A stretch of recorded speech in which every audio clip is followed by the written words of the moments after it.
Assalamualaikum warahmatullahi wabarakatuh. Apa kabar anak-anak? Alhamdulillah, luar biasa, Allahu Akbar. Anak-anak yang Bu Guru sayangi, pada pagi hari ini kita akan melaksanakan kegiatan Pondok Ramadan.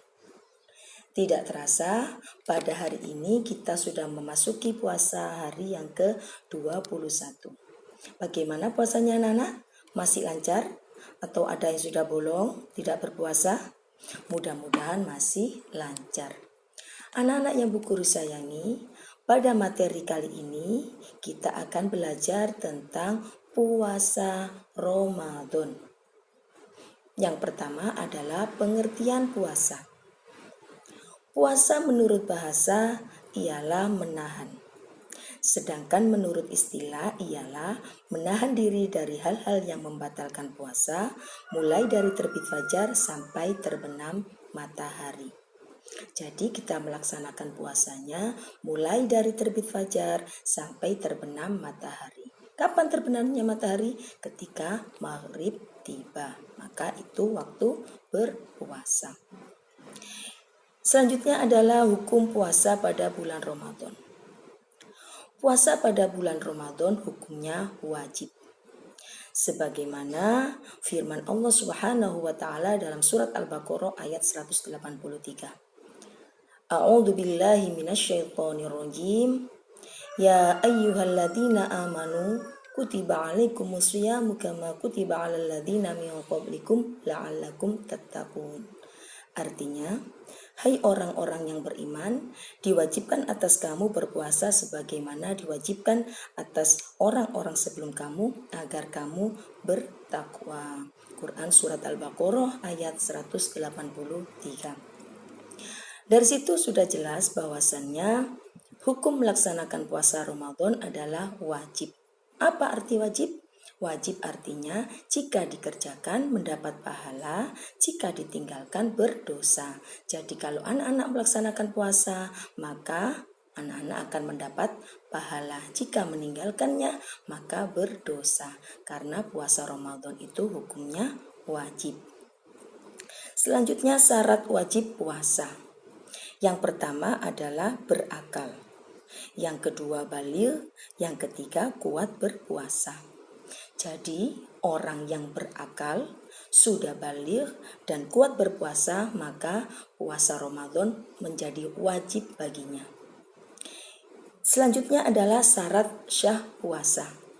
Puasa itu bisa menjadi sah dengan syarat yang pertama Islam, yang kedua tamyiz, yang ketiga suci dari haid dan nifas, yang keempat masuk waktu yang diperbolehkan puasa. Yang pertama adalah syarat adalah Islam. Orang yang beragama Islam maka wajib berpuasa. Walaupun dia berakal, kalau dia tidak beragama Islam, misalkan ingin berpuasa, maka puasanya tidak akan sah. Karena syarat sahnya adalah Islam. Yang kedua, tamyiz, bisa membedakan mana yang baik dan mana yang buruk. Yang ketiga adalah suci dari haid dan nifas.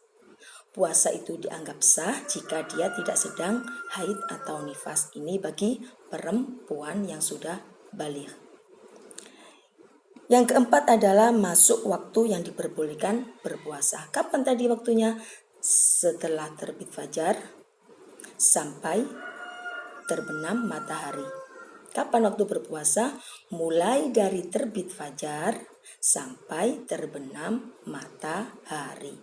Misalkan kalian masih kuat berpuasa sampai isya, maka puasanya tidak sah karena waktunya hanya sampai maghrib. Itu adalah merupakan syarat sah puasa. Yang pertama Islam, yang kedua tamyiz, yang ketiga suci dari haid dan nifas atau hadas besar, yang keempat masuk waktu yang diperbolehkan berpuasa, yaitu mulai terbit fajar sampai terbenam matahari, serta waktu-waktu yang tidak diharamkan berpuasa. Selanjutnya adalah rukun puasa. Rukun puasa terbagi menjadi dua. Yang pertama niat. Yang kedua, menahan diri dari makan dan minum serta hal-hal yang membatalkan puasa mulai dari terbit fajar sampai terbenam matahari. Itu adalah rukun puasa. Yang pertama adalah niat. Bagaimana niat berpuasa? Nawaitu sawma ghadin an adai fardhi syahri ramadana hadhihi sanati fardhon lillahi ta'ala. Artinya, saya niat berpuasa esok hari untuk menunaikan kewajiban bulan puasa Ramadan tahun ini karena Allah Ta'ala. Niat berpuasa diucapkan pada malam hari. Ada yang mengatakan niat berpuasa boleh dilaksanakan pada awal berpuasa sampai 1 bulan berikutnya. Niat berpuasa diucapkan dalam hati. Bisa diucapkan dengan lisan, tapi dalam hati kita juga tetap mengucapkan niat berpuasa di dalam hati. Ketika waktu berbuka tiba, maka jangan langsung berbuka. Kita baca doa dulu, yaitu doa berbuka puasa. Sudah hafal anak-anak doanya? Bagaimana doa berbuka puasa? Kita baca bersama. Allahumma laka sumtu wa bika amantu wa ala rizkika aftartu birahmatika ya arhamar rahimin. Artinya, ya Allah Tuhan kami, bagi Engkau kami berpuasa dan kepada Engkaulah kami beriman, dan dengan rizki yang Engkau berikan kami berbuka. Itu adalah doa berbuka puasa. Selanjutnya adalah hal-hal yang membatalkan puasa. Puasa kalian bisa batal karena hal-hal berikut. Yang pertama, makan dan minum dengan sengaja. Ketika berpuasa, anak-anak makan dan minum, maka puasanya batal. Jika itu disengaja. Misalkan kalian lupa, biasanya tidak berpuasa pas waktu hari pertama, anak-anak tidak sengaja minum. Misalkan habis main, kemudian tidak sengaja, haus, kemudian minum. Maka karena tidak sengaja, tidak apa-apa. Tapi jika disengaja makan dan minum, maka puasanya batal. Selanjutnya, sengaja memasukkan sesuatu pada lubang anggota badan. Misalkan memasukkan air ke telinga, memasukkan air ke hidung, memasukkan air ke mata. Maka puasanya batal dengan sengaja, misalkan meneteskan obat mata di mata. Jika terasa pahit di tenggorokan, maka obat mata tersebut bisa membatalkan puasa. Tapi jika tidak terasa apa-apa di tenggorokan kita, maka ketika kita sakit mata meneteskan obat mata di mata, puasanya tidak batal. Selanjutnya adalah muntah dengan sengaja. Bagaimana sih muntah dengan sengaja itu? Misalkan anak-anak ingin batal. Nah, ini dimasukkan tangan seperti ini sehingga terjadi muntah, maka itu bisa membatalkan puasa. Selanjutnya, keluar darah haid dan nifas. Ketika berpuasa kemudian keluar darah haid dan nifas, maka puasanya batal. Gila atau hilang ingatan. Ketika berpuasa tiba-tiba gila, maka puasanya batal. Selanjutnya adalah murtad. Apa murtad? Murtad adalah keluar dari Islam. Kemudian orang-orang yang boleh meninggalkan puasa karena hal-hal tertentu. Yang pertama, orang sakit tidak sanggup berpuasa. Sakit di sini yang sakit sangat berat sekali. Kalau sakit yang masih kuat berpuasa, maka harus berpuasa. Tapi jika sakitnya sudah tidak kuat berpuasa, boleh tidak berpuasa dan bisa membayarnya di waktu sesudah hari raya sampai datang puasa lagi ketika sudah sembuh. Selanjutnya, orang yang bepergian jauh. Orang musafir berpergian jauh, maka dia boleh tidak berpuasa. Kalau kalian hanya pergi di tempat yang dekat, maka tetap wajib berpuasa. Kalau jauh sudah melebihi jarak yang boleh kita untuk mengqadha untuk jamak, maka untuk jamak sholat, maka kita boleh tidak berpuasa. dengan syarat nanti harus membayarnya di waktu sesudah Hari Raya Idul Fitri sampai waktu datangnya puasa Ramadan. Kita harus membayarnya lagi. Yang ketiga adalah orang yang lanjut usia atau orang yang sudah sangat tua. Dia boleh tidak berpuasa. Dan harus membayarnya jika dia sudah kuat berpuasa. Kalau masih belum kuat berpuasa, membayarnya dengan membayar fidyah. Selanjutnya wanita hamil atau yang menyusui anaknya. Mereka boleh tidak berpuasa dengan catatan nanti juga membayar puasanya sesudah Hari Raya Idul Fitri sampai datangnya Ramadan berikutnya. Jika tidak berpuasanya karena dirinya sendiri, maka hanya wajib mengqadha puasanya. Jika tidak kuatnya karena dirinya dan anaknya, maka wajib membayar puasa dan membayar fidyah.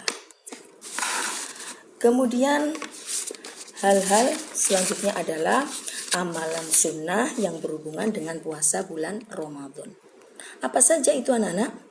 Yang pertama, segera berbuka puasa setelah masuk waktu berbuka. Itu adalah sunnahnya. Ketika sudah dengar waktu berbuka, Allahu Akbar, Allahu Akbar. Nah, langsung kita segera berbuka. Tidak boleh ditahan-tahan, walaupun aku masih kuat nanti sampai isya. Tidak boleh, harus segera berbuka. Walaupun hanya dengan minum air putih dan makan yang manis-manis. Setelah sholat, kemudian bisa dilanjutkan berbuka dengan makanan yang berat. Misalkan seperti itu. Harus dibatalkan dulu puasanya. Yang kedua, berbuka dengan kurma atau sesuatu yang manis. Itu adalah sunnah. Apa sih sunnah itu? Sunnah itu jika dikerjakan berpahala, jika tidak dikerjakan tidak berdosa. Kalau anak-anak ingin dapat pahala yang lebih, maka boleh berbuka dengan kurma atau sesuatu yang manis. Yang ketiga, berdoa waktu berbuka. Tadi sudah kita baca doanya. Yang keempat, makan sahur. Itu juga termasuk sunnah. Jadi anak-anak tidak boleh malas makan sahur. Walaupun masih ngantuk, anak-anak sudah harus mau makan sahur supaya kita dapat sunnah berpuasa. Yang kelima, mengakhirkan makan sahur. Jadi waktu akhir ketika makan sahur itu menjadi sunnah. Tapi tidak boleh sampai habis waktunya. Misalkan sudah adzan subuh, anak-anak masih makan, itu tidak boleh. Jadi mengakhirkan itu sunnah, tapi kalau sudah berlebih akhirnya tidak boleh. Selanjutnya, memberi makan orang lain atau untuk berbuka puasa. Memberi makan orang lain untuk berbuka puasa. Misalkan memberi makan untuk takjil, itu juga termasuk sunnah. Memperbanyak sedekah. Di bulan Ramadan kita banyak memperbanyak sedekah supaya kita mendapat sunnahnya. Kemudian memperbanyak membaca Al-Quran atau tadarus. Sudah dilaksanakan anak-anak? Iya, jadi ketika bulan Ramadan banyak-banyaklah membaca Al-Quran. Karena kita akan mendapat sunnahnya dan mendapat pahala yang berlipat ganda. Selanjutnya, menghidupkan malam-malam Lailatul Qadar, yaitu 10 malam terakhir di bulan Ramadan. Malamnya malam-malam yang ganjil, seperti tadi malam 21 Ramadan, malam 23 Ramadan, malam 25, malam 27, malam 29 Ramadan, itu adalah malam-malam Lailatul Qadar. Kita hidupkan dengan cara bagaimana? Dengan melaksanakan sholat malam, berzikir yang banyak, berdoa kepada Allah Subhanahu wa Ta'ala agar kita mendapat malam Lailatul Qadar. Yang ke-10, amalan sunnah berhubungan dengan bulan Ramadan adalah memperbanyak iktikaf di masjid. Apa sih iktikaf itu? Iktikaf adalah berdiam diri di masjid. Melaksanakan apa? Dengan melaksanakan sholat, berzikir, kemudian berdoa. Itu adalah iktikaf. Bukan tidur-tiduran di masjid, tapi berdiam diri di masjid dengan sholat, memperbanyak berzikir dan berdoa. Dilaksanakan pada malam bulan Ramadan. Itulah pelajaran kita pada pagi hari ini anak-anak pada kegiatan Pondok Ramadan ini. Mudah-mudahan apa yang Bu Guru sampaikan bermanfaat. Kurang lebihnya Bu Guru mohon maaf. Nanti anak-anak bisa absensinya di kolom komentar yang ada di YouTube kalian. Sekian dari Bu Guru, mudah-mudahan kita bisa melaksanakan puasa Ramadan dengan ikhlas dan selalu mendapat pahala dari Allah Subhanahu wa Ta'ala. Sekian dari Bu Guru, kurang lebihnya mohon maaf. Wassalamualaikum warahmatullahi wabarakatuh.